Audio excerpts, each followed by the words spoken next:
What's up, weirdo? Shadetree Surgeon here, as always, behind the dirty shame, and we've got a couple of bikes here right now that are incredibly different. We have, of course, Road King Kong. Let me get that in frame here. Road King Kong, 131 cubic inches, a V-twin, an air-cooled V-twin. This is the pinnacle of ancient technology at this point, you know? This is an engine design, essentially, that has been around since the advent of the internal combustion engine, almost. And next to it, we have from the same company, an electric motorcycle. That is Flipna's Livewire. So seeing these two things side by side, the pinnacle of ancient technology at this point, and the very cusp of what's to come. What a time to be alive. You know, I think a lot of people are complaining about, like, oh no, electric bikes are killing the combustion engine, or, you know, or the combustion engine needs to stay around. But I'm just excited that we're alive right now and we get both. So usually I start off these videos, these comparison videos, with a sound test, but I gotta tell you, Flip,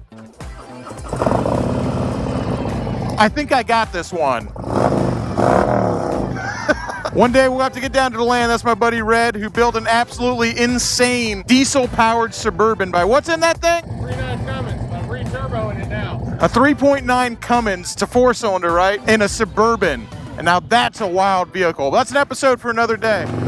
I just love that both these vehicles are just top of the food chain. Apex predators. Wonder if he wants to hang out with Flip.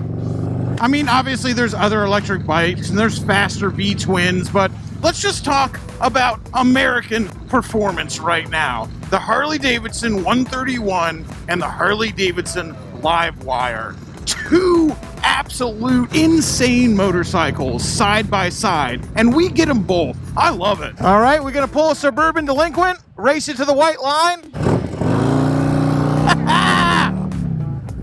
You snooze, you lose, baby. I don't care how fast your electric bike is. You sleep on that green light, I'm taking it. White line, one more time. And not any faster after that, just to the white line. Yeah, don't loop out a wheelie, okay? Oh no, I lost traction. All right, that's 1 and 1. Dude, I feel like this is the story of John Henry right now. This Road King 131 is John Henry's hammer and Flip's over there on the automatic railroad machine. I just hope neither one of them explode. I know I said it in the intro, but I really mean that. I don't really care about the electric engine and the combustion engine leaving. Like, time marches on. Nobody can stop that. Things change, the world changes, life changes. I mean, there didn't used to be internal combustion engines at all. There didn't used to be fuel injection, you know? There's people out there who said ABS and traction control ruined motorcycles. So do I think that the electric engine is going to ruin motorcycles? No, it's just going to change them.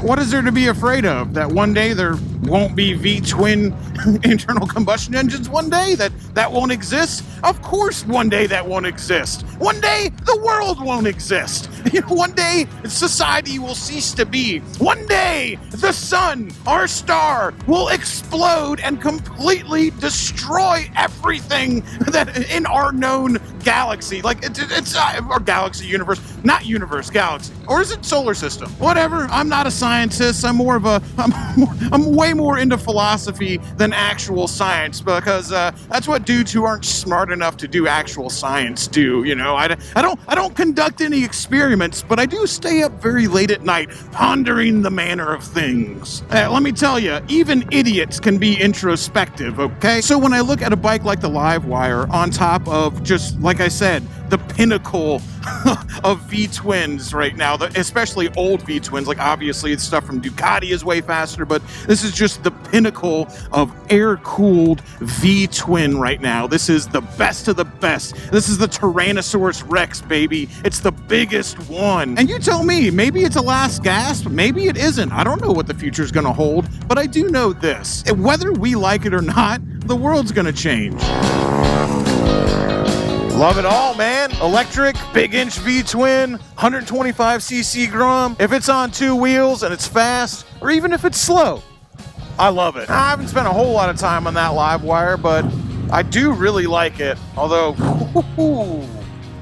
it just doesn't make that noise, baby. That doesn't mean it's not fun and you not have a great time on it, but That is a cool sound. That is undeniable. You're allowed to like both, okay? Imagine this. Imagine being really into racing horses. Like, horses take people around, they pull carts, they do all sorts of things, especially before the internal combustion engine, a horse and wagon. I mean, that was a tool. But there was also people who were really into going real fast on a horse. Imagine you're that guy and somebody invents the motorcycle. And the motorcycle does predate the car, and all of a sudden, you can go fast on this two-wheeled vehicle that is similar to, really kind of similar to going fast on a horse. Are you upset, or do you think that they're gonna, like, horses, like, oh no, not my precious horses? Or are you just excited that you get to have both?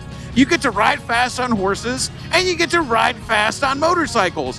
What a time to be alive. Like, I imagine if I was into racing horses and motorcycles came out, I just would be so stoked that I got to enjoy both. And that is really how I feel about being right on top of this 131 cubic inch V-twin Road King, and also having the Harley Davidson Livewire in my life. We get to have both. We're so lucky. I really don't think that the internal combustion engine in a motorcycle is going anywhere anytime soon. I don't think in my lifetime, I'm 37 by the way, I don't think that they'll be phased out. One day in the future, maybe, probably, I don't know. How could I even tell? And if they are, I guess it makes me a little sad that kids one day, when I'm long dead and gone, children won't know the joy of jumping on a big honking, stinking, fire-breathing, air-cooled V-twin just rumbling alive underneath you.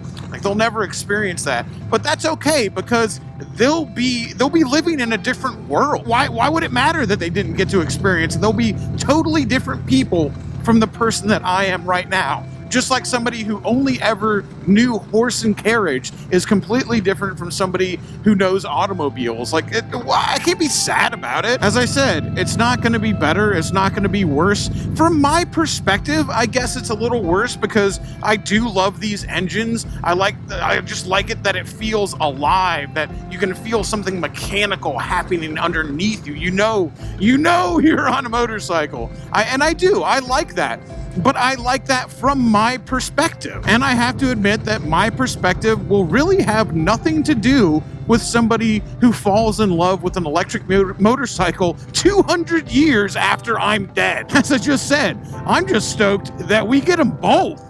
We get the best of both worlds. I just think a lot of people have the wrong attitude when it comes toward it. They're just like so possessive of this. Like, they're so just like, it's such their identity. Like, look, first off, I promise you, in our lifetimes, it ain't going anywhere.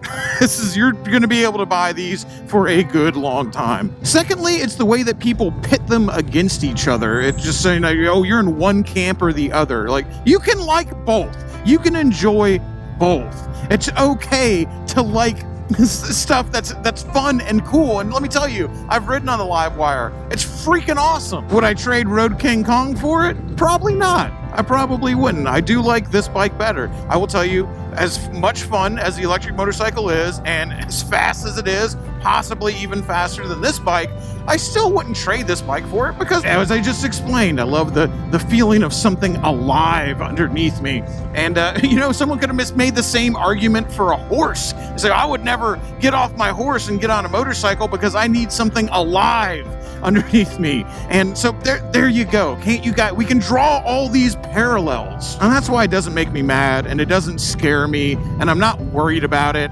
I'm just out here enjoying everything, all these neat toys, all these fun and fast machines that the world has to offer us right now in the year 2020. We're some freaking lucky devils.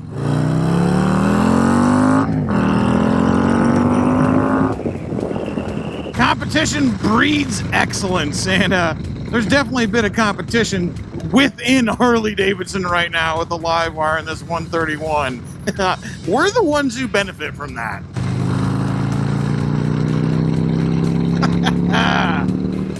Oh, that'll never get old. Never signs off, dude. That's what really one of my favorite things about it. It just never stops building power. It just never feels like there's a low spot or it's running out of gas until you hit the rev limiter. It almost feels electric. Okay, all that yakking. worked up a powerful hunger. Let's go see what's happening at good old New World Brewery. A Goffel Kolsch at New World Brewery never disappoints. All right, pizza time. Got someone to share it with, so I don't have to be like a total piece of crap and eat this pizza by myself. Even though if I tried really hard, I probably could. As always, New World does not disappoint.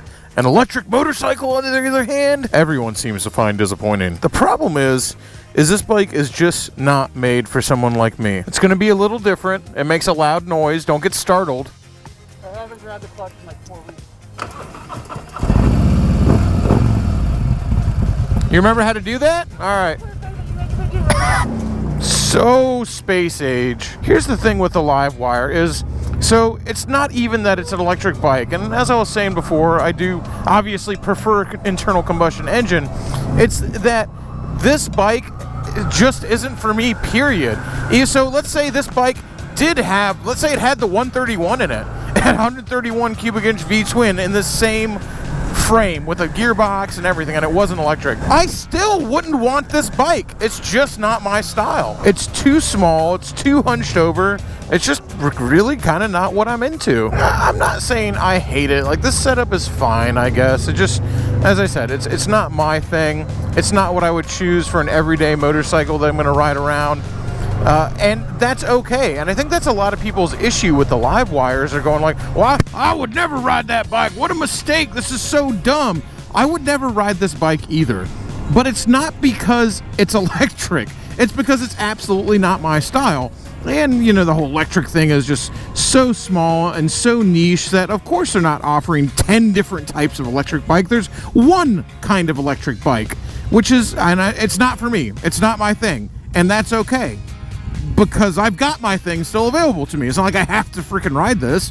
And as the market expands and they make more electric bikes, they'll probably make a whole lot of different ones. And maybe one day one of them will really appeal to me. But right now, outside of the dirt bikes, I really like those cake dirt bikes. Those are really cool. But outside of those, there's no electric bike made that appeals to the kind of motorcycle that I like. And if you want my actual opinion, what I think will really end up turning a lot of people onto electric bikes is when they offer electric motors that can fit into old frames. So when they offer where you can just buy a motor, let's say you have a Sportster frame, and you got the Sportster frame lying around, maybe you got it with a blown engine and you got it for nothing, but you got the wheels, you got the suspension, you got the frame, and a company goes like, hey, we'll sell you an electric motor that bolts into your Sportster frame and bolts up to the drivetrain, to the drive wheel, and then you can just ride that around. I think that when that starts happening, and I think that will, then you'll see a whole lot more electric bikes on the road. It's like, so what? The Tron bike, not for me, dude. It's not my thing. That doesn't make it not cool. That doesn't make it not fun. I still really like it, and it is still ungodly fast. Well, that's gonna about do it for this one, guys. As always, huge thanks to Bert's Harley Davidson for letting us have these very nice bikes to ride around and basically talk crap about. It's not every dealership in the world that will let you have their motorcycles when you got a freaking foul mouth like I do. That's Bert's Barracuda here in Tampa, and of course Bert's Black Widow down in Port Charlotte. Good people at both of them. They take care of us. If you go there, make sure you tell them Shade Tree Surgeon sent you. Until next time, y'all, keep it weird.